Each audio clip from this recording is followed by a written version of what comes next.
श्यामाश्याम का जस है महापापी, घोर पाप करने वाला धुंधकारी। कोई पाप ऐसा नहीं था जो बचा ना हो, कोई पाप सब। जब वो नौ किशोर अवस्था का था तो खेलते हुए बच्चों को उठाकर कुएं में फेंक देता था, बेमतलब मार डालता था। जब जवान हुआ तो 5-5 वैश्याओं को साथ लेकर क्या क्या अत्याचार। जब मरा बड़ी दुर्दशा से मरा। ऐसे लोगों की मृत्यु बड़ी दर्दनाक होती है। कहीं से चोरी करके लाया था धन स्वर्ण आदि। 5 वैश्याओं ने सोचा कि उसके साथ ही रहती थी कि ये फिर पकड़ा जाएगा और ये पकड़ा जाएगा तो हम पकड़ी जाएंगी, धन भी पकड़ा जाएगा तो इसे मृत्यु दंड मिलेगा, वो दंड हम ही दे देना तो धन के सहित हम लोग बच जाएंगे। निर्णय हो गया पक्का। जलती हुई कोयले की आग उसके मुख में भर दी, फिर भी नहीं मरा, गला दबाया। मतलब कितनी दर्दनाक मौत, भयंकर प्रेत हुआ धुंधकारी। अब तो ना उसे कहीं चैन शांति, भारी क्लेश, अशांति, जलन। नदियां हैं पर एक बूंद जल नहीं पी सकता प्रेत, प्यासा, भूखा, तड़पता हुआ। अब उसको एक उपाय दे कि हमारे भैया गोकर्ण जी हैं, अगर वो कृपा करें तो मेरा उद्धार हो सकता है।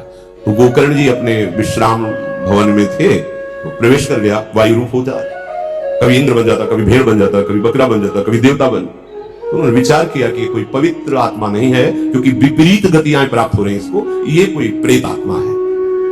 कौन हो तुम? बोलने की हिम्मत नहीं उसकी। तो जल लिया और भगवत मंत्रों का उच्चारण करके उसके ऊपर डाला, तो वो ऐसे किया। तो उन्होंने उसको जल पिलाया। तो उसने बताया, मैं तुम्हारा छोटा भाई धुंधकारी, बहुत नीच दुर्गति के आचरण किए जिसके कारण मैं प्रीत बन गया। हे भाई मेरा उद्धार कर दो, मैं बहुत कष्ट पा रहा हूं, कहीं एक क्षण भी मुझे चैन नहीं है। गोकर्ण जी ने कहा, भाई कर्मों का भोग तो भोगना होता है, पर फिर भी तुम हमारी श्रमिक प्रार्थना करो, हम उपाय ढूंढते हैं। बहुत संतोष से उपाय पूछा, पर ऐसा कोई उपाय नहीं मिला जिससे प्रेत योनि से मुक्त हो सके। गया में भी जाकर श्राद्ध किया, बहुत से फिर वो दिखाई दिया प्रेत रूप में, भैया हमारा उद्धार है। बहुत परेशान कि ये सब धर्म कार्य करने से तुम्हारा उद्धार नहीं हुआ, तो मुझे लगता है तुम्हारा उद्धार होगा ही नहीं क्या? तो कोई तो उपाय।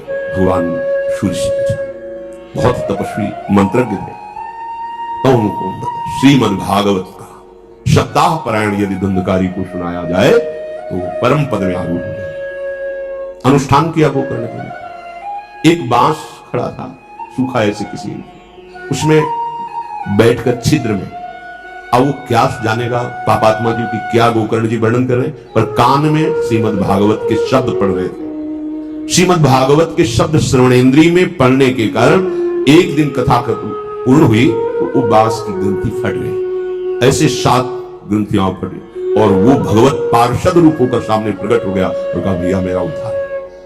भगवत पार्षद भगवान के दास विमान लेकर आए और विमान पर उनके सामने आरूढ़ होकर भगवत धाम, मात्र भागवत श्रवण से। फिर ये तो प्रिया प्रीतम की प्रेम रस की बात है।